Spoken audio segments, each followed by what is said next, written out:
Hello hi दोस्तों, study with अभिषेक 01 में आपका स्वागत है। तो दोस्तों आज का हमारा टॉपिक है रीट लेवल 1 और लेवल 2 के लिए हिंदी शिक्षण विधि। ठीक है, तो आज हम हिंदी शिक्षण विधि करने वाले हैं दोस्तों। तो चलिए दोस्तों हम अपना वीडियो स्टार्ट करते हैं। अगर ये वीडियो आपको पसंद आएगा तो वीडियो को लाइक कर दीजिएगा और कमेंट कर बताइएगा कि ये वीडियो कैसा लगा आपको। ठीक है, उसके साथ साथ चैनल को सब्सक्राइब करने के साथ साथ क्या करिए, इस वीडियो को ज़्यादा से ज़्यादा शेयर कर दीजिएगा। ठीक, तो दोस्तों चलिए हम अपना क्वेश्चन स्टार्ट करते हैं। तो हमारा पहला क्वेश्चन है दोस्तों कि जो व्याकरण है शिक्षक की प्राथमिक जो है स्तर पर सबसे उचित विधि है कौन सी? भाषा संसर्ग विधि, सूत्र विधि, निगमन विधि, आगमन विधि। तो भाषा जो है कि दोस्तों यह शिक्षक की कौन सी हो जाएगी? यह हो जाएगी दोस्तों आपका आंसर 4। आगमन विधि जो है व्याकरण की शिक्षक की प्राथमिक स्तर पर सबसे उचित विधि मानी जाती है। ठीक है, तो इसका चौथा ऑप्शन आपका सही हो जाएगा। अब है दोस्तों क्वेश्चन नंबर 2। क्वेश्चन नंबर 2 है दोस्तों कि भाषा अधिगम का रचनावादी उपागम किसे जो है समन्वित करता है? पहला कि अध्यापक केंद्रित उपागम, दूसरा शिक्षार्थी केंद्रित उपागम, तीसरा कि चुप्पी की संस्कृति, चौथा कहता है कि कक्षा में शोर। तो दोस्तों इसका आंसर हो जाएगा दोस्तों दूसरा, शिक्षार्थी केंद्रित उपागम जो है करता है। ठीक, तो दूसरा आंसर आपका सही हो जाएगा। अब है दोस्तों तीसरा क्वेश्चन है दोस्तों कि एक अध्यापक होने के नाते आप एक बच्चे की उसके जो है कुल भाषा का जो क्या करते हैं, भाषा के प्रयोग के लिए प्रशंसा करते हैं। यद्यपि उसने जो है कुछ शब्दों की वर्तनी गलत लिखी है, आप कक्षा में किस प्रकार का क्या करेंगे, उपागम का प्रयोग करेंगे? तो पहला ऑप्शन है क्या आप समग्र भाषा का प्रयोग करेंगे, दूसरा संप्रेषणात्मक, तीसरा रचनावादी, चौथा कहता है कि संरचनात्मक। तो आप दोस्तों इसका आंसर हो जाएगा कौन सा? समग्र भाषा उपागम का हम दोस्तों उसका प्रयोग किया जाएगा। ठीक है, तो इसका पहला ऑप्शन क्या हो जाएगा आपका सही हो जाएगा। अब है दोस्तों क्वेश्चन नंबर 4 है दोस्तों कि भाषा सीखने के किस उपागम के अनुसार जो है स्मरण भाषा सीखने का एक पहलू है? पहला क्या संरचनात्मक उपागम है, दूसरा व्याकरण अनुवाद विधि, तीसरा कहता है कि संप्रेषणात्मक उपागम, चौथा कहता है कि समग्र शारीरिक जो है प्रतिक्रिया उपागम। तो दोस्तों इसका आंसर हो जाएगा पहला ऑप्शन दोस्तों हो जाएगा संरचनात्मक उपागम जो है सीखने स्मरण करने का जो है कि क्या है पहला पहलू है। ठीक है, तो इसका आंसर दोस्तों क्या हो जाएगा? पहला सही हो जाएगा। अब है दोस्तों क्वेश्चन नंबर 5 है दोस्तों कि किस विधि में शिक्षार्थी जो है कि प्रथम भाषा शिक्षण में केंद्रित जो है भूमिका निभाती है? पहला क्या संप्रेषणात्मक भाषा शिक्षण विधि निभाती है, दूसरा व्याकरण अनुवाद विधि, तीसरा कार्य आधारित अधिगम, तीसरा कहता है प्रत्यक्ष या डायरेक्ट विधि। तो दोस्तों कौन सी विधि अपनाती है? तो इसमें अपनाती है दोस्तों व्याकरण अनुवाद विधि। ठीक है, कौन सा? व्याकरण अनुवाद विधि। ठीक है, तो इसका आंसर दोस्तों आपका दूसरा सही हो जाएगा। ठीक है,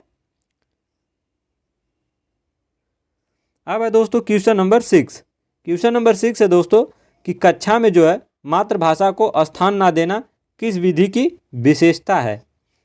क्या प्राकृतिक विधि का, कि द्विभाषिक विधि का, कि श्रव्य भाषिक, चौथा कहता है कि प्रत्यक्ष या डायरेक्ट विधि का। तो इसका आंसर हो जाएगा दोस्तों क्या? प्रत्यक्ष विधि। ठीक है, जिसको हम कहते हैं डायरेक्ट विधि का। ठीक है, मातृभाषा को स्थान ना देना यह विधि की विशेषता है। ठीक है, तो इसका चौथा ऑप्शन आपका क्या हो जाएगा? सही हो जाएगा। दोस्तों मैं जितना क्वेश्चन आप लोगों को करवा रहा हूँ ये लास्ट में यह बहुत इंपॉर्टेंट क्वेश्चन है। ठीक है, तो आप परीक्षा में बैठने से पहले इसको पूरे वीडियो को फुल वॉच कर अपना सारा क्वेश्चन ध्यान से पढ़ लीजिएगा। ठीक है, इसी में से दोस्तों ऐसे ही क्वेश्चन आपके परीक्षा में आएगा, याद रखिएगा। अब आता है दोस्तों क्वेश्चन नंबर 7 कि निम्नलिखित में से कौन सा जो है ऊर्ध्वगामी जो है उपागम पर आधारित है? पहला ऑप्शन कहता है कविता, कहानी से भाषा सीखना शुरू करना और फिर अक्षर पर आना, यह है। दूसरा कहता है कि ध्वनि से शब्द, फिर पद, उपवाक आदि की तरफ जाते हुए शब्दों को डिकोड करना। तीसरा ऑप्शन कहता है कि भाषा का अर्थ समझने के लिए शिक्षार्थी अपने पूर्व विज्ञान का प्रयोग करता है। चौथा है कि शिक्षक जो है समग्र भाषा उपागम पर ध्यान देता है। तो इसका दोस्तों आंसर क्या हो जाएगा? इसका आंसर हो जाएगा दोस्तों पहले जो है ध्वनि से शब्द, ठीक है ना, ध्वनि, फिर उसके बाद से शब्द, फिर पद, फिर उपवाक्य आदि की तरफ जो है होते हुए संदेशों को डिकोड करना जो है आपका कौन सा ऊर्ध्व जो है ऊर्ध्वगामी उपागम आधारित है। ठीक है, तो इसका आंसर कौन हो जाएगा दोस्तों? इसका आंसर हमारा दूसरा जो है दूसरा वाला सही हो जाएगा। अब आता है दोस्तों क्वेश्चन नंबर 8। क्वेश्चन नंबर 8 है दोस्तों कि जो विद्यार्थी हैं अध्यापक द्वारा किए गए आदर्श वाक्यों को दोहराकर भाषा के प्रतिमान अर्थात पैटर्न को क्या करते हैं? सीखते हैं। वे वाक्यों को कंठस्थ कर लेते हैं और सही तरीके से क्या करते हैं? ड्रिल करने पर अपने अध्यापक द्वारा सकारात्मक जो है पुनर्वर्णन द्वारा क्या करते हैं? प्राप्त करते हैं। तो अध्यापक द्वारा किया जा रहा ये जो कार्य है दोस्तों अध्यापक द्वारा किया जा रहा यह जो है कि क्या किया जा रहा है अध्यापक द्वारा? पहला, क्या वह कुल भौतिक प्रतिक्रिया का उपागम कर रहा है? दूसरा, संरचनात्मक उपागम। तीसरा कि श्रव्य भाषिक विधि। चौथा है कि संप्रेषणात्मक उपागम। तो ये दोस्तों क्या कर रहा है? यह कर रहा है दोस्तों श्रव्य भाषिक विधि का अध्यापक द्वारा किया जा रहा है। ठीक है, तो इसका आंसर तीसरा हमारा क्या हो जाएगा दोस्तों? सही हो जाएगा। अब है दोस्तों क्वेश्चन नंबर 9। क्वेश्चन नंबर 9 है दोस्तों कि व्याकरण सीखने का कौन सा उपागम है? उपागम इस बात को जो है प्रोत्साहित करता है कि भाषा अधिगम दोस्तों नियमों को सीखने से संबंधित है। पहला, क्या व्याकरण विधि, निगमनात्मक विधि कि आगमनात्मक विधि कि संप्रेषणात्मक विधि? तो दोस्तों क्या करता है? भाषा अधिगम नियमों को सीखने से क्या करता है? से संबंधित है। तो इसका आंसर हो जाएगा दोस्तों क्या? दूसरा आंसर निगमनात्मक जो है कि यह जो है कि करता है। तो इसका दूसरा वाला आंसर आपका सही हो जाएगा। अब है दोस्तों क्वेश्चन नंबर 10। क्वेश्चन नंबर 10 है कि भाषा का उपागम जो है कौन सा उपागम? ठीक है ना, कौन सा उपागम दोस्तों? उपागम शिक्षार्थियों में संप्रेषणात्मक जो है कि क्षमता उत्पन्न करता है। पहला, संरचनात्मक उपागम। दूसरा, रचनात्मक उपागम। तीसरा है संप्रेषणात्मक उपागम। चौथा कि कौशल आधारित उपागम। तो कौन सा उपागम होगा दोस्तों?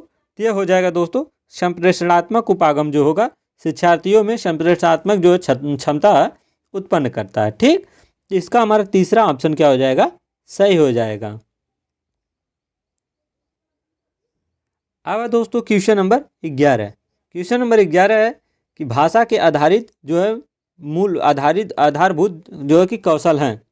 पहला कि क्रमबद्ध रूप से चलते हैं। दूसरा कहता है हमेशा अर्जित किए जाते हैं। तीसरा कहता है सर्वदा जो है पृथक हैं। चौथा कि अंतर संबंधित होते हैं। तो भाषा के आधारभूत कौशल कैसे होते हैं दोस्तों? वह होते हैं हमेशा दोस्तों क्या होते हैं? अंतर संबंधित होते हैं। ठीक है, तो इसका हमारा 4 वाला आंसर अर्थात चौथा आंसर आपका सही हो जाएगा। अब है दोस्तों क्वेश्चन नंबर 12 कि निम्न में से प्राथमिक स्तर पर लेखन क्षमता के जो है संदर्भ में सर्वाधिक जो है महत्वपूर्ण है। पहला, क्या मौलिक विचार है। दूसरा का कहता है कि सुलेख है। तीसरा ऑप्शन है कि वर्तनी है। चौथा कहता है कि वर्तनी एवं सुलेख है। तो प्राथमिक स्तर पर लिखने की क्षमता में सर्वाधिक महत्वपूर्ण कौन है दोस्तों? वह हमारा हो जाएगा मौलिक विचार है। क्या है? मौलिक विचार। ठीक है, तो इसका पहला वाला आंसर क्या हो जाएगा? आपका सही हो जाएगा। 13 क्वेश्चन नंबर 13 है दोस्त कि निम्न में से भाषा की शिक्षा के अंतर्गत सुनने, ठीक है ना, सुनने का क्या अर्थ है? पहला कि पूर्व श्रवण है। दूसरा कहता है कि केवल ध्यानपूर्वक श्रवण है। तीसरा कहता है कि केवल ध्वनि श्रवण है। चौथा कहता है कि ध्यानपूर्वक श्रवण के साथ साथ ध्वनि श्रवण है। तो इसका आंसर क्या हो जाएगा दोस्तों? इसका हो जाएगा दोस्तों ध्यानपूर्वक जो है क्या? ध्यानपूर्वक श्रवण के जो है कि साथ साथ दोस्तों ध्वनि श्रवण है। ठीक है, तो इसका आंसर कौन सा हो जाएगा? चौथा आपका आंसर इसका दोस्तों हो जाएगा सही। ठीक है ना, इसका चौथा आंसर सही होगा। अब है दोस्तों क्वेश्चन नंबर 14। क्वेश्चन नंबर 14 है दोस्तों कि निम्न में से बोलना, ठीक है ना, बोलना का संबंध है। पहला कि केवल भाषा के उच्चारित रूप से है। दूसरा कि केवल भाषा के अभिव्यक्ति पक्ष से है। तीसरा का ऑप्शन कहता है कि भाषा के उच्चारित रूप एवं अभिव्यक्ति पक्ष से है। चौथा कहता है कि केवल जो है भाषा के लिखित पक्ष से है। तो बोलना जो है दोस्तों वह संबंधित है किससे दोस्तों, भाषा के उच्चारित, ठीक है ना, भाषा के उच्चारित रूप एवं अभिव्यक्ति रूप से, जो कि अभिव्यक्ति पक्ष जो है कि पक्ष से है, ठीक है। तो इसका तीसरा वाला आंसर जो है आपका क्या हो जाएगा दोस्तों, यह आपका सही हो जाएगा। अब है दोस्तों क्वेश्चन नंबर 15। क्वेश्चन नंबर 15 है दोस्त कि किसी श्रवण से जुड़ी जो है गतिविधि की योजना बनाते समय कौन सा जो है कारक महत्वपूर्ण नहीं है। पहला, क्या वक्ताओं का जेंडर अर्थात बोलने वाली महिला या पुरुष का, ये नहीं जरूरी है। दूसरा का कि वक्ताओं की संख्या। तीसरा कहता है कि रिकॉर्डिंग को थोड़ा सा रोकना या पॉज देना। चौथा कहता है कि बोलने की गति। तो इसमें दोस्तों कौन सा जो है कि कारक महत्वपूर्ण नहीं है, वह है दोस्तों वक्ताओं का जेंडर, अर्थात ये या तो महिला बोले या तो पुरुष, उसमें कोई जो है दोस्तों योजना बनाते समय दोस्तों कारक का महत्वपूर्ण जो है कि काम नहीं है, ठीक है। तो इसका पहला वाला आंसर आपका क्या हो जाएगा, सही हो जाएगा, ठीक। दोस्तों क्वेश्चन नंबर 16। क्वेश्चन नंबर 16 है दोस्तों कि लेखन प्रक्रिया के किस चरण में विचारों को व्यवस्थित करना और लेखन के लिए एक जो है और क्या करना, रोड मैप जो है कि रोड मैप प्रदान करना शामिल है। तो पहला है कि विचार मंथन शामिल है। दूसरा का कि रूपरेखा बनाना। तीसरा का कहता है संपादन। चौथा कहता है अंतिम रूप से देना। तो लेखन प्रक्रिया के दोस्तों, ठीक है ना, विचारों को व्यवस्थित करना एवं लिखने के लिए एक रोड मैप जो है कि क्या करना, प्रदान करना दोस्तों, वह आपका क्या कहलाता है दोस्तों, रूपरेखा बनाना जो है कि इसमें दोस्तों शामिल है, ठीक है। तो इसका आपका जो है दूसरा वाला आंसर क्या हो जाएगा, आपका सही हो जाएगा। अब है दोस्तों क्वेश्चन नंबर 17 कि भाषा के कौन से कौशल जो है क्या हैं, ग्राह कौशल हैं। दोस्तों ये मोस्ट इंपॉर्टेंट है, याद रखिएगा, ठीक है ना। ग्राह कौशल हैं, पहला पठन एवं लेखन। दूसरा कहता है श्रवण एवं पठन। तीसरा कहता है श्रवण एवं बोलना। चौथा कहता है बोलना एवं लेखन। तो ग्राह कौशल कौन सा है दोस्तों, वह है आपका श्रवण एवं पठन, ठीक है। आंसर नंबर दूसरा दोस्तों, श्रवण एवं पठन दोस्तों क्या है, कौशल के ग्राह कौशल हैं, ठीक। तो आपका दूसरा वाला आंसर क्या हो जाएगा, सही हो जाएगा। अब है दोस्तों क्वेश्चन नंबर 18। 18 है कि शब्दों को क्या करना, शुद्ध उच्चारण का विकास किया जाता है। पहला क्या, लेखन शिक्षण में। दूसरा ऑप्शन कहता है कि श्रवण शिक्षण में। तीसरा का कहता है कि वाचन शिक्षण में। चौथा कहता है उपरोक्त में से कोई नहीं। तो दोस्तों क्या होता है, शुद्ध उच्चारण का विकास किया जाता है किसमें दोस्तों, वह किया जाता है आपके वाचन शिक्षण में किया जाता है, ठीक है। तो आपका तीसरा वाला आंसर क्या हो जाएगा दोस्तों, सही हो जाएगा। अब है दोस्तों क्वेश्चन नंबर 19। क्वेश्चन नंबर 19 है कि सस्वर जो है वाचन में निम्नलिखित में से किस पर सबसे जो है कि कम ध्यान दिया जाना चाहिए। पहला क्या, शुद्धता एवं स्पष्टता पर ध्यान कम देना चाहिए। दूसरा ऑप्शन कहता है कि भावानुकूल वाचन पर। तीसरा कहता है कि स्थानीय जो है कि बोलियों का प्रभाव पर।